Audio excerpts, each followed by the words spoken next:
I need to get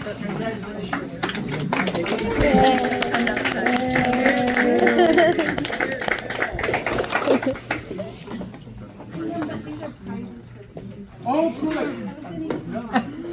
so cool. I was a lawyer, and then I got my calling to be a Franciscan, and I became a great preacher. And people would come from all over to see me. And once I spoke to 125,000 people in Germany. Wow. And then there was the Ottoman Turks were invading, and the Pope wanted somebody to preach a crusade. And so he got me to do it when I was 70 years old. And the Ottoman Turks they had conquered Constantinople, and they took and they melted down all the bells, and they made them into cannons. And they cut up the altar rails, and they made them into stops in the parking lot. And they marched to a city. It was Belgrade. They marched to Belgrade, and I was preaching the crusade against them. And I heard a voice saying, "Go to Belgrade." And I go, "Yugoslavia?" And the voice said, "Go to Hungary." And I had this yearning to go to Hungary and to buy a map. So I went down to Belgrade, and I preached a great crusade, and I gathered 10,000 just peasants, and they didn't have any arms. They didn't have weapons. All they had was slings and sticks. They were just peasants. But I told them that God told me that they would conquer through the cross and through the holy name of Jesus. So I gave them each a cross, and they said, no swords or anything? And they go, I said, "No, God told me." And they said, "Good enough for me." And we all marched down to Belgrade, and we went up against the Janissaries. And the Janissaries were these expert troops. And the Ottomans, they would take all the Christians and they'd make them pay a tax of a child. They'd take a male child, and they would take them in, and they would propagandize them and teach them to be warriors for the Turks. So the Christians had to fight against their own flesh and blood. And now we do the same thing, but we call it university. So we marched down, we fought against the Janissaries, and all I did is I carried a cross out, and I led the men against the Turks. And the Pope declared that they should ring the bell at the chapels all over Europe every day at 12 o'clock to remind the people to pray for victory. And then when it was daylight savings, they would ring it at 1 o'clock. and so I rallied the troops, and I marched out with the cross, and it was a miracle. We had less men and less arms, and we still defeated all the Turks. And so it was a great victory.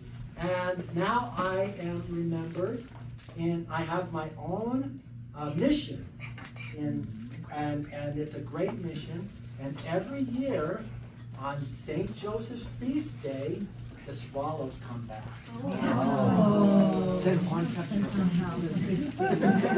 Who am I? St. Juan Capistrano. That's right. I was born in 290 AD, so I'm very early. My parents were Christians in diplomatic circles. They fled to Caesarea, present-day Turkey, during the persecutions of Diocletian.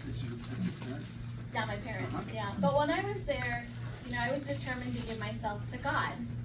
He was going to be my husband.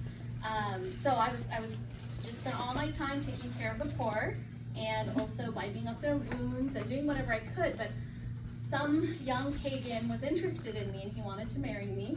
And I said no, because I loved somebody else, which was God. And so he told on me that I was a Christian. And then, he wanted me to get in trouble. So the guy that was supposed to get me in trouble, he actually liked me too. And he was a Roman prefect. And he basically said, I'll spare your life if only, you'll sacrifice to the Roman gods. And of course I said, no way, Jose, I will not do that. And so he was very embarrassed, and so he wanted to embarrass me just as much. So he made sure that I was marched to my death, and while I was there, he made sure there were crowds that were jeering at me and making fun of me. So in that crowd, there was someone who cried very loudly towards me, making fun of me and saying, "Oh, bride of Christ, why don't you send me some fruits and flowers from your bridegroom's garden?" And I very much composed myself and said, "You and I shall meet together in that garden." And so right before I was executed, there was a young boy, and he had a basket, and I took off my jeweled crown because I was dressed, because I knew I was going to my wedding, to my bridegroom. So I was dressed in my finery, but I took my crown and I put it inside the basket, and I said, "Give it to that man, Theophilus, the one who teased me." Okay, so the young boy stood there, and soon this fragrance started to come from the basket. And the boy with wide eyes went to Theophilus, the one who was making fun of me, and when he looked into the basket, this was the dead of winter. There were roses and three roses and 3 apples that you can't find in that area in the middle of winter. And so he felt really bad, and he fell on his knees, and he repented, and he ran up with me, and he was executed with me that day. Wow. Yeah, just like I promised. I told him, and he didn't think so, but sure enough. So that's my story. I'm a martyr, obviously, but another hint is that my fellow martyrs, Barbara, Catherine, and Margaret, were called the 4 capital virgins.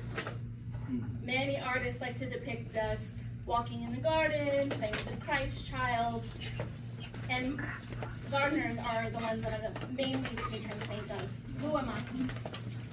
Anybody? Dorothy. Who? Dorothy. Saint Dorothy. Yes. Wow.